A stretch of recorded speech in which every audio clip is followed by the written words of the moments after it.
क्योंकि मयूर हमारे साथ जुड़ चुके हैं। मयूर कच्छावा, आप अपनी प्रस्तुति दें और आपकी प्रस्तुति के लिए हम सभी उत्सुक हैं सुनने के लिए। मयूर कच्छावा। सबसे पहले सभी को मेरी तरफ से जय हिंद। और मैं अभी जो वर्तमान में जो चल रहा है कोरोना में, उसके ऊपर अपनी प्रस्तुति दे रहा हूँ।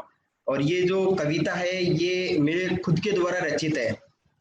इसके पहले भी मेरी दो कविता एक समाचार पत्र में, जो जिसे अपन राजस्थान पत्रिका के नाम से जानते हैं, उसमें मेरी प्रकाशित हो चुकी है। और ये मैं आपके सामने प्रस्तुत करने जा रहा हूँ। इसके पहले एक छोटा सा वाक्य है जो हर इंसान पे शायद अभी लागू हो रहा है। कहते ये है कि हालात दहशत में जीता है ना मरता है आदमी, हालात दहशत में जीता है ना मरता है आदमी, राम नाम भूलकर कोरोना कोरोना करता है आदमी। इसी को आगे बढ़ाते हुए मैं प्रस्तुत कर रहा हूँ मेरी कविता कोरोना। मेरे वतन में आ ही गया तो, मेरे वतन में आ ही गया तो घबरा अब हम सकते नहीं, पारंपरिक भूमिका निभाते हुए हाथ हम मिला सकते नहीं। मेरे वतन में आ ही गया तो घबरा अब हम सकते नहीं, पारंपरिक भूमिका निभाते हुए हाथ हम मिला सकते नहीं। देश विदेश बहुत घूमा तू, देश विदेश बहुत घूमा तू, भारत में आ पछताएगा। देश का हर एक नागरिक, देश का हर एक नागरिक डॉक्टर की मेहनत से बेफिक्र हो जाएगा। देश विदेश बहुत घूमा तू, भारत में आ पछताएगा। देश का हर एक नागरिक डॉक्टर की मेहनत से बेफिक्र हो जाएगा।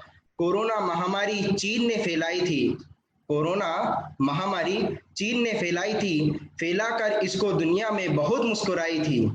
कोरोना महामारी चीन ने फैलाई थी, फैलाकर इसको दुनिया में बहुत मुस्कुराई थी। बेखौफ ना हो, बेखौफ ना हो और ध्यान दो मेरे अल्फाजों पर, बेखौफ ना हो और ध्यान दो मेरे अल्फाजों पर।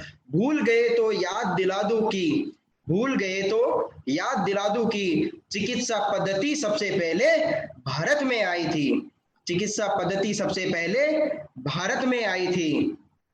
याद रखेगी दुनिया, याद रखेगी ये दुनिया, दुनिया की पीढ़ियां सारी, याद रखेगी ये दुनिया और दुनिया की पीढ़ियां सारी।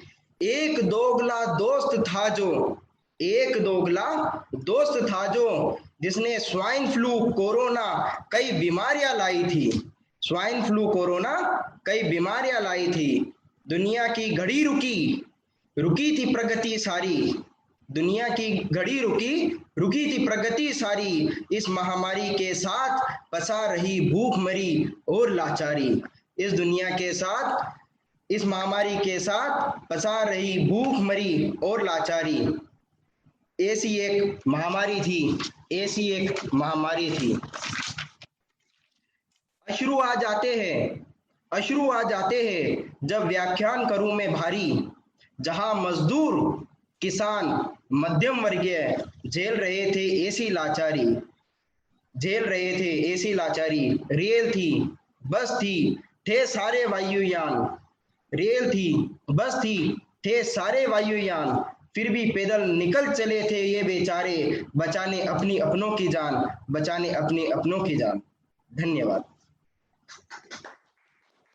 बहुत ही प्रासंगिक और वर्तमान समय की चुनौतीपूर्ण स्थितियों को दर्शाती हुई आपने कविता प्रस्तुत की है। साथ ही भारत की शान जो आपने उसके साथ जोड़ी है, बहुत ही अच्छी अभिव्यक्ति रही आपकी मयूर। और मुझे लगता है कि ऑनलाइन प्लेटफॉर्म एक ऐसा माध्यम है और शायद कविता एक ऐसी चीज है, कविता एक ऐसा सशक्त माध्यम है जो एक मंच आज सभी को दिया गया है, उस पर सभी अपने विचार साझा कर रहे हैं। और जैसा वाग्मिता जी ने हमारी तरफ इशारा किया कि चैट बॉक्स में वो संदेश आया, उसको हम पढ़ें, तो हम आपसे बताना चाहेंगे, क्योंकि जब माहौल कवि सम्मेलन का जज जाता है, जब मंच सज जाता है और कवि अपने उद्बोधन और उद्घोष से और अपनी प्रस्तुतियों से सबको सम्मोहित करना शुरू कर देते हैं, तो बहुत स्वाभाविक है कि सबके अंदर की छुपी हुई प्रतिभा, छुपी हुई कविता स्वतः ही बाहर लगती है। और उसी का एक